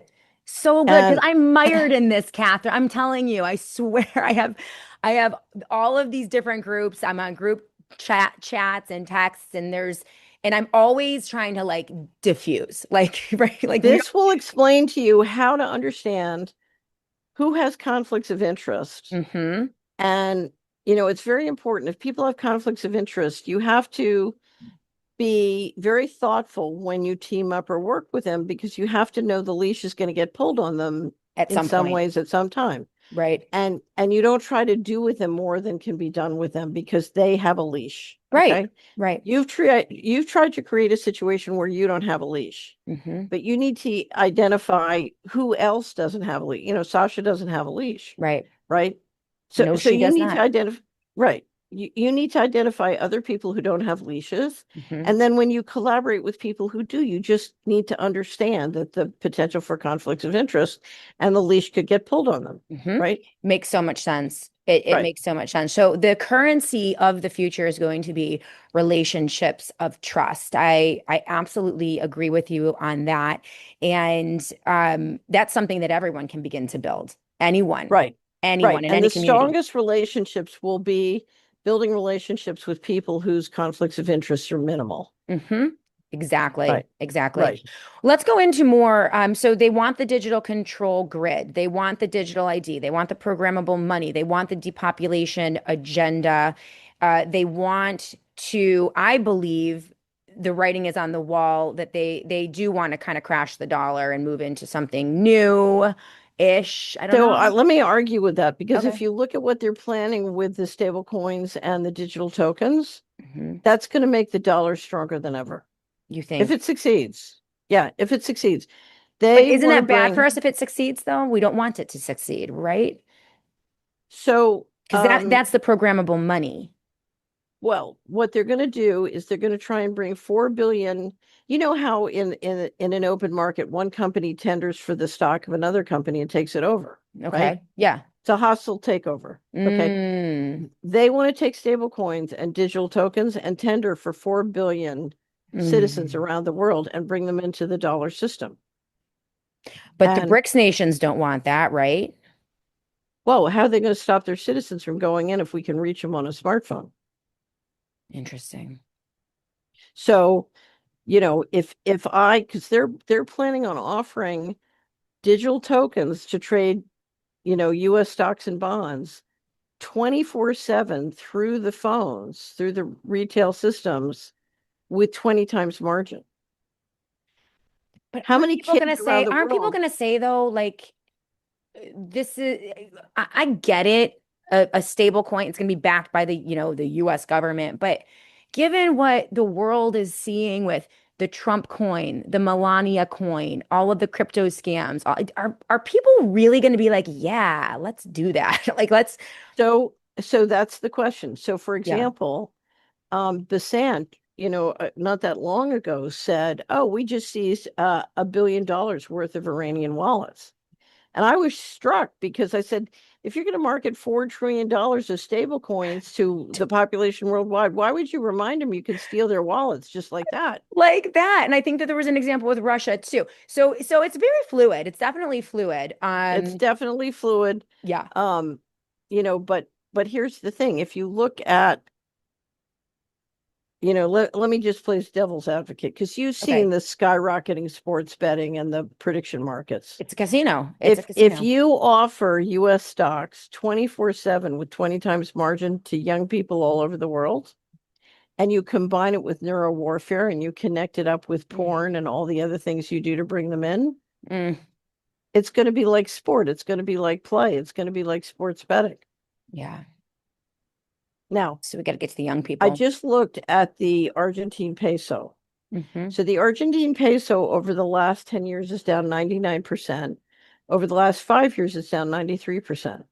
Now, if the peso is going down like that, now remember when we went into Iran on the covert operation, they drove the Iranian currency against the dollar down 94%. Hmm. If you're in the Argentine currency at the beginning of that slide, would you go into stable coins? Yes, you would, because you're trying to protect against that slide. You wouldn't sit and stay in the peso. And if the financial Interesting. bazooka can drive every currency or almost every currency down, they can force a lot of people into stable coins. Stable coins will look very attractive, especially the young people, right? Hmm.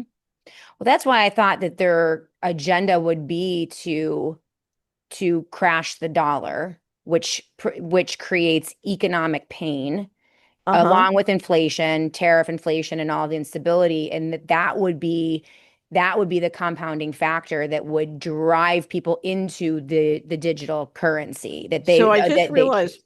my next interview starts in 2 minutes. So we got to go. Hey, listen, no, this was so interesting. It was amazing to talk to you. Um, let's talk about, I mean, well, let's get something on the books maybe in the next couple months to talk about all of the solutions. I think that you've given people some of the solutions already of Right. what they can. Did you get your hard copy of Coming Clean? I don't think I ever got a copy of Coming Clean, so please send me that I'm gonna one. make sure you get Coming Clean, and I'm gonna make sure when Programmable Money comes out in a hard copy, you get it. Now Okay, they're both please. up on the website. You can get them now, but I'm a but I'm member. gonna And make guys, sure. by Yeah. the way, everything that Catherine has talked about, you can get with your subscription to the Solari report. I can allow you to give people some of the information about that. Again, this information is absolutely critical. Good information is so valuable these days. And the work that they do over at Solari is it's exhaustive. It So is amazing. Go ahead. we would love to have you as a subscriber, but Coming Clean is free, and you Okay, can great. download the PDF. You can share it. Get organized with a group of people in your place and go through Coming Clean and figure out what you can do together, Okay. because the opportunities are tremendous. Anyway, You know, Shannon, thank you so yes. much. Absolutely. Where can people find you, support you, sign up for the Solari report? Solari.com, Solari.com. We'd love to see you. Solari.com. Catherine Austin Fitz, thank you so much. You're amazing. We'll see you Thank you, soon. Shannon. So are you. All And come right. stay with us in the Netherlands. I can't Really. wait. I can't wait. And welcome back to the US. I know you're going to be coming back here too. So safe travels Yeah. all around. We'll see you soon. All right. And that was my interview with Catherine Austin Fitz. Sorry, we had to. All right, welcome back, everyone, to the Shannon Joy Show. We're live. I'm live right now. That was a pre-recorded interview. How good was that, you guys? I can't believe we got cut off because we were really just getting going. We had to let her go because she had another interview, but I promise that we will bring Catherine Austin Fitz back into the Joy Virtual Studio.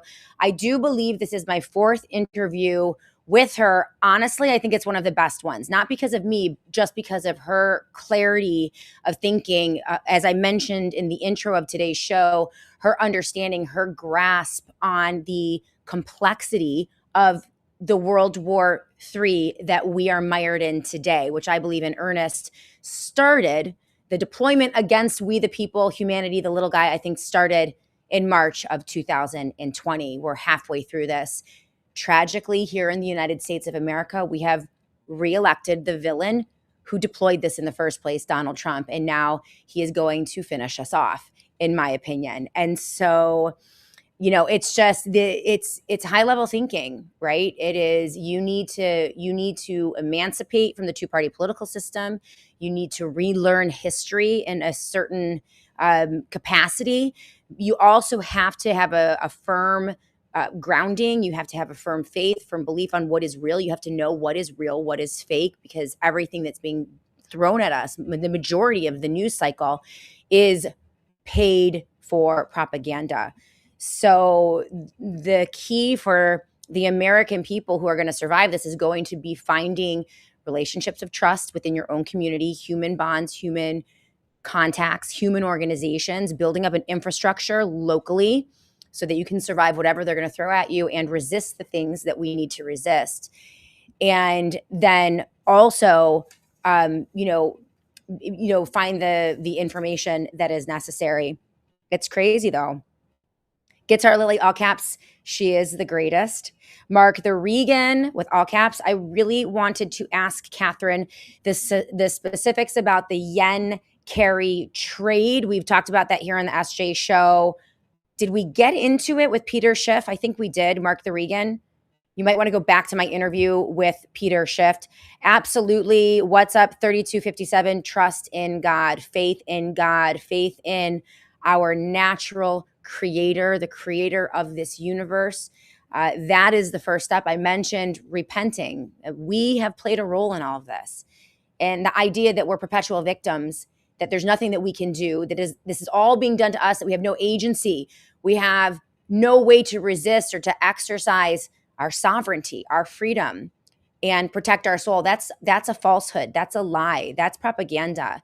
That's a psychological operation being deployed against you. When you think that way, when you feel that way, just know that that is not from God. That is from the devil, those type of thoughts. There is always something that you can do. And quite frankly, you're much, much powerful when you are plugged into the creator, to the source, and you are submitted to him.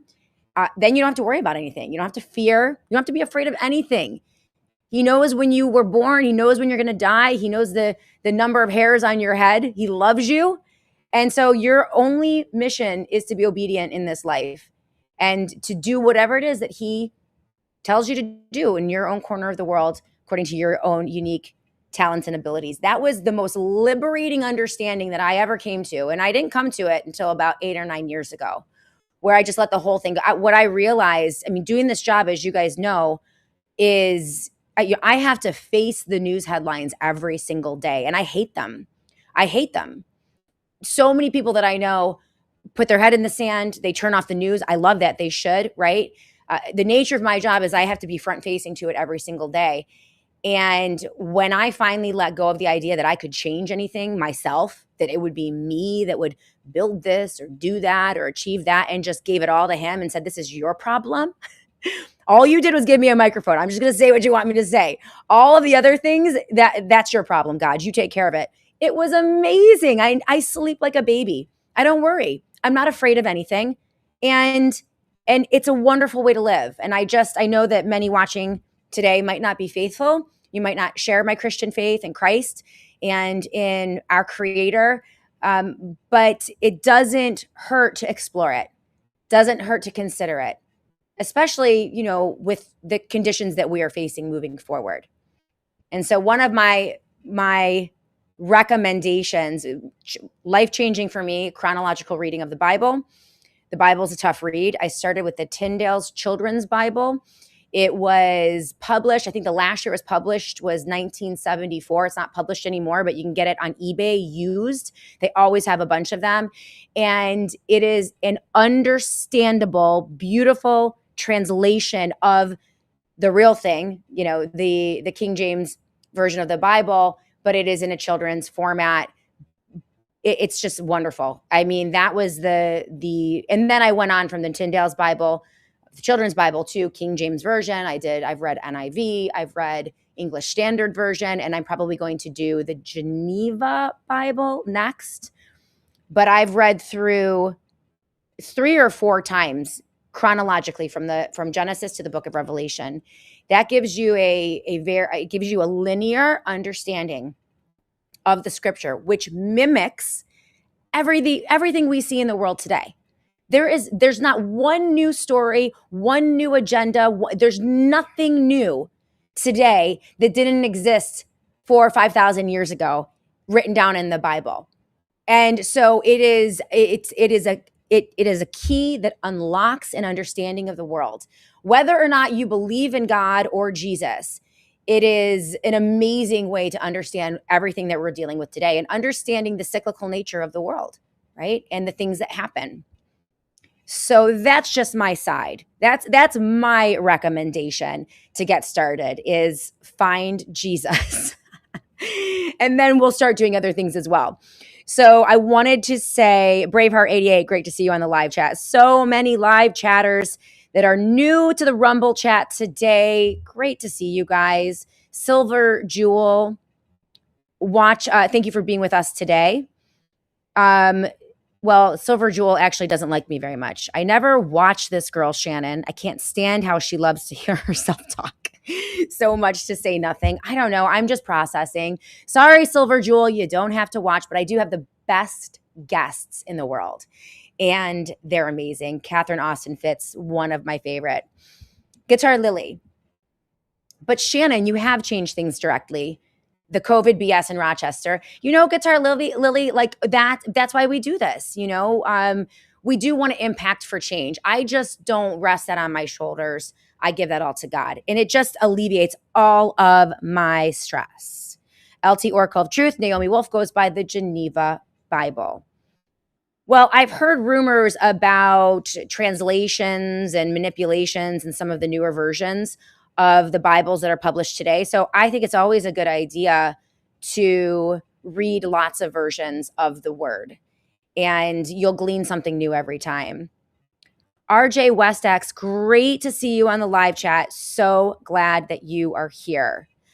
Steve Plus, good to see you as well. Yeah, Catherine Austin Fitz does bring her own audience for sure. RJ West says, you're okay in my book, Valley Girl. Okay, maybe I'm a little Valley Girl. Who knows? So why don't we do this? We're going to go to a quick break, a quick commercial break. Please remember the advertisers of the Shannon Joy Show. It's how we keep the lights on here. This show is completely independent. We don't have billionaire backers. We don't have corporates. Well, we do have corporate sponsors like businesses, but we don't have political sponsors, political action groups, politicians, parties, just advertisers who have great businesses, great products, and great services. And all of them I use. So when we go to commercial break, it always helps if you are in the market for any of the products or services that we offer here in the SJ Show. Please use the JOY promo code and also the URLs that we present. Okay, we're going to go to a quick break. When we come back, Seth Holhouse with an amazing 5-minute monologue on what to do.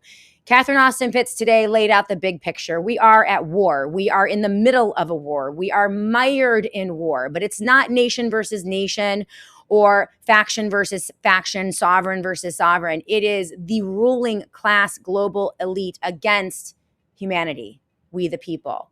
And that is the nature of the war that we face today, unlike anything we've ever seen. But that is what we're mired in. Catherine laid it out very clearly in the 1 hour and 6-minute interview that we just concluded. Seth Holhouse is going to give us some great ideas on what to do. Well, what do? We're up against a big enemy. We can't give up. We have to fight back as best we can. And he had an amazing 5-minute monologue that I'm going to share with you when we come back to close out the Shannon Joy Show. So thank you guys for being with us. Quick break, and then we'll have Seth Holhouse when we come back in just a minute right here on the SJ Show. All right, make sure that every time you shop at the satellite phone store, sat123.com/joy, joy, that is sat123.com/joy, you are using the JOY promo code. That is going to get you at least 10% off your entire order. And if you're looking at products like generators or solar panels, if you're looking at a satellite phone and you're going to get a satellite phone subscription, those could be upwards over thousands of dollars. So that 10% discount is going to be huge. But they do have the entire line of Faraday products, the dark bags. So these are amazing. The Faraday technology not only protects you from harmful EMF radiation, but it also protects your phone from an EMP attack or any type of breakdown. So great products. The Faraday collection also shields you, protects you from the prying eyes of the federal government or the big tech bros. That's right. When you drop your phone or your device into a satellite phone store Faraday bag or backpack, you're off the grid. You are untraceable. They can't find you. And it gives you that added element of privacy while also protecting you from those harmful EMF radiation rays. So just really great technology, the best out there, and at the best prices when you use that JOY promo code. So sat123.com/joy. That is sat123.com/joy. The Bank of Japan and the Federal Reserve just flinched, signaling that gold and silver are the only hedge left for wealth protection. This is the topic of a brilliant zero hedge piece, which I recently reviewed in a Substack article, which is linked in the show notes of the Shannon Joy Show. Something big just happened in the markets, and it could change everything. Japan's yen has collapsed to its weakest level against the dollar in 4 decades. After years of printing money and keeping rates near zero, the cheap funding that fueled the famous yen carry trade is drying up. Japanese investors and global funds are now selling U.S. stocks and bonds to bring that money home. Both stocks and bonds are getting hit at the same time, and yields are climbing. So here in the United States, newly appointed Fed Chair Kevin Warsh tried to hold the line and talk about resilience. The markets weren't buying it. The Dow dropped hard, longer-term yields jumped, and Warsh himself admitted that the bond market is starting to set higher rates because people no longer fully trust the government IOUs. With nearly $40 trillion in national debt and $3 billion a day going to just the interest payments, higher borrowing costs leave only one real option: more money printing, more debasement of the dollar. And that's exactly why physical gold and silver are so important right now. While paper assets get squeezed by rising yields and fading confidence, precious metals quietly protect the purchasing power families have worked so hard to build. Now is the time to consider physical gold and silver as a critical hedge. The Shannon Joy Show sponsor and regular contributor, Peter Schiff, has been warning about this debt imprint path for years. He's been clear, he's been consistent, and I highly recommend his team if you have questions about metals. Visit schiffgold.com/joy for competitively priced physical gold and silver, live support for information on gold-backed IRAs, and tons of resources on these emerging markets. Do not wait for the next wave of debasement. Lock in now and make sure you tell them that Shannon Joy sent you. Schiffgold.com/joy. That is schiffgold.com/joy.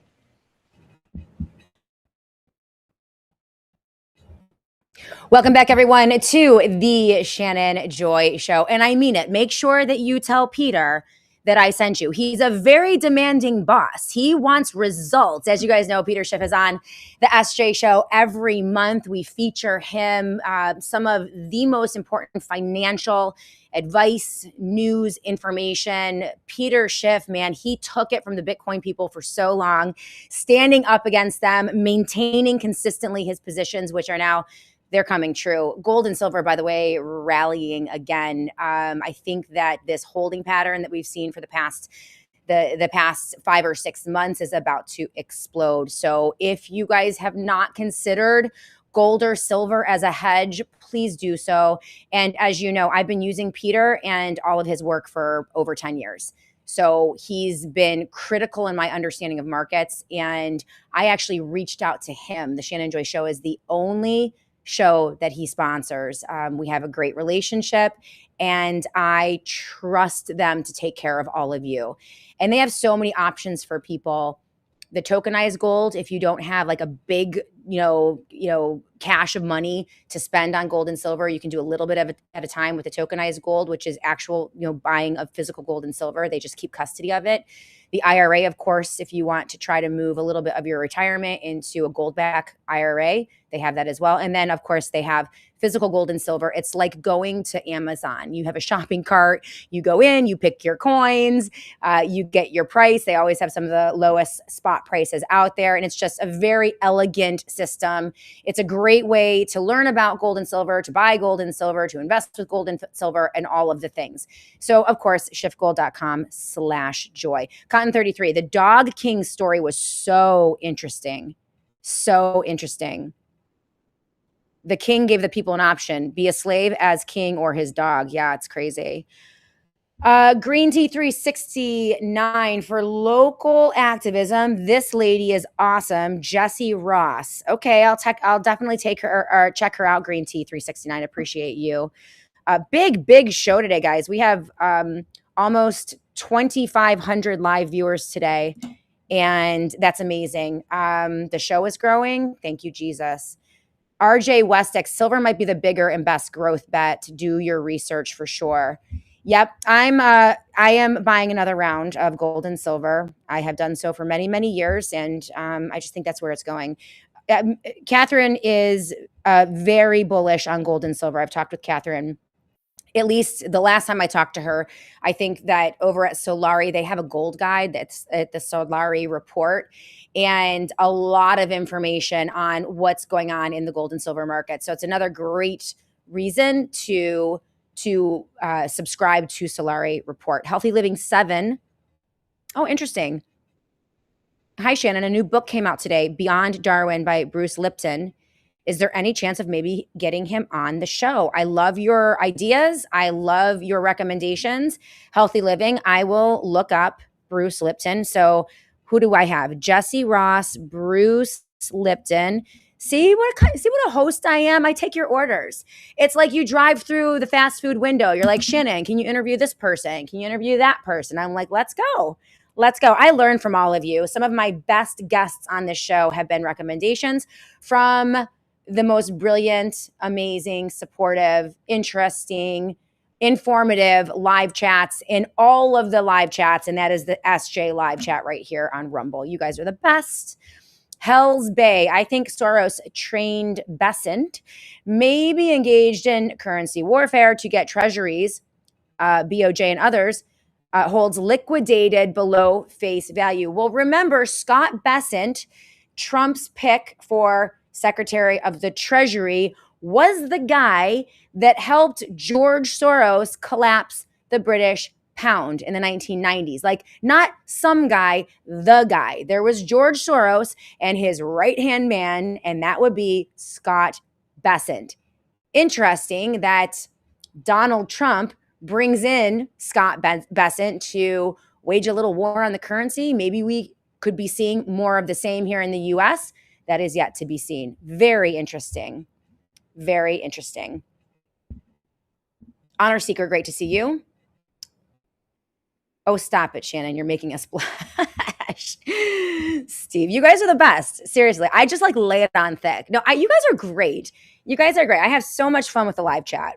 So much fun with the live chat. I've seen other live chats, and it's Crazy Town, USA. It's like the wild, wild west. I don't even know. Like, it's you guys are amazing.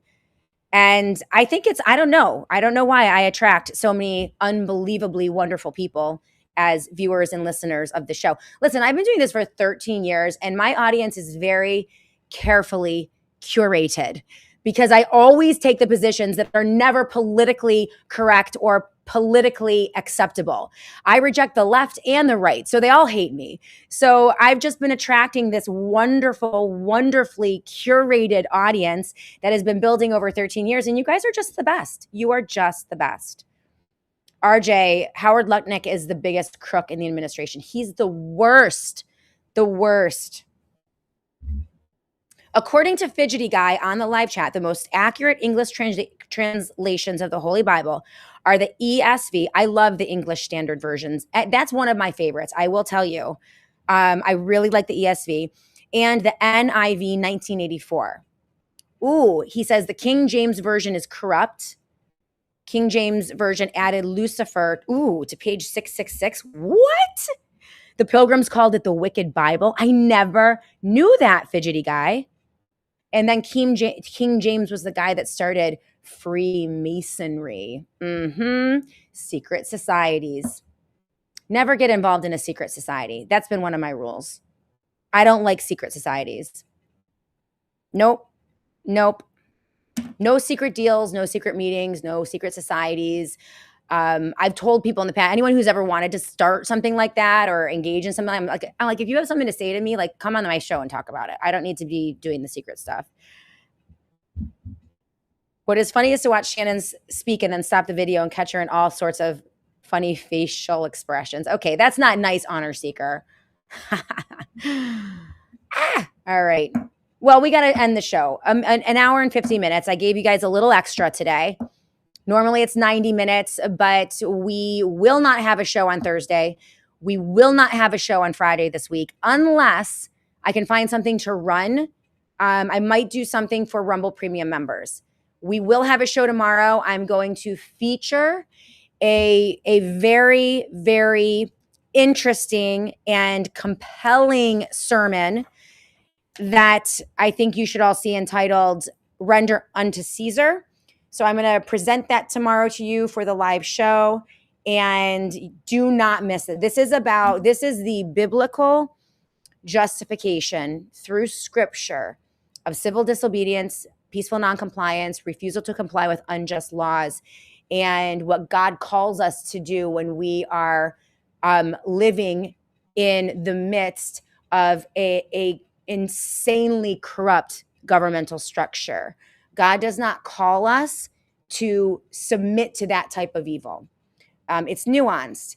And it's very important because I think over the next 5 years, it's going to be local resistance. These things that often Christians or Christian pastors would preach against, going up against governments, is something that some Christians are not comfortable with. But it was a 45-minute sermon / speech by an Australian reverend / political analyst. I'll introduce you to him tomorrow. Was one of the best that I have seen. It's one of the best sermons I have seen maybe ever. It was rock solid. So we're going to do that tomorrow. And yes, Guitar Lily, the sermon addresses Romans 13, like head on, 100%. Oh my gosh, Steve, thank you so much. Appreciate the $50 contribution on the live chat. That is so nice. So thankful for you and all of your support. Amazing. And yes, we're going to, as we go out, I'm just going to end the show after this. But Seth Wholehouse, who I'm going to be introducing to you in 2 weeks, he's going to be on the SJ show for a live exclusive. This is a 5-minute monologue on what we can do, things that we can do to fight back against the power structure that is trying to take away our freedom, our sovereignty, our right to pursue happiness, our right to worship a natural God. And he has some great advice here. So we're going to end the show on this. Thank you guys so much for being with us today on the SJ show. We will be back tomorrow to do it all again. Here's Seth Wholehouse. This plan only works on a population that doesn't see it before it's too late. So this plan only works on a population that doesn't see it before it's too late. This plan only works on a population that doesn't see it before it's too late. So think local, not federal. The fight is at your city council, your city commission, your state house, even your own neighborhood, not in Washington, D.C. The large crowds showing up at planning meetings to stop data centers, like that's the model and it's working. Get loud while it's cheap. Data centers and flock cameras are mainstream conversations right now. Lean into that momentum. The goal is for the word technocracy to be discussed at the average American dinner table because these plans have a very difficult time surviving daylight. And honestly, that's precisely why I'm doing this show. It's also why I hope that you can share it. Also, starve this system wherever you can. Use cash. Tell people why. Drive the old car that you can fix with your own two hands instead of the new one that records your conversations. Buy the silver bar. Buy from the farmer. Ditch your smart tech. Now, I'm not saying get rid of all your technology and move to some cabin in the woods, though the idea is kind of attractive. Start with the tech that's the most infected with this system. New smart cars that monitor the driver and can be remotely shut off. Wearable devices that always track your location, your heart rate, and a lot more. Ring cameras that feed directly into this beast system. And if you're really brave, ditch your smartphone for an old school flip phone. Build resilience, build community, grow food, learn the skills that your grandparents had, know your neighbors, and know where your dinner comes from.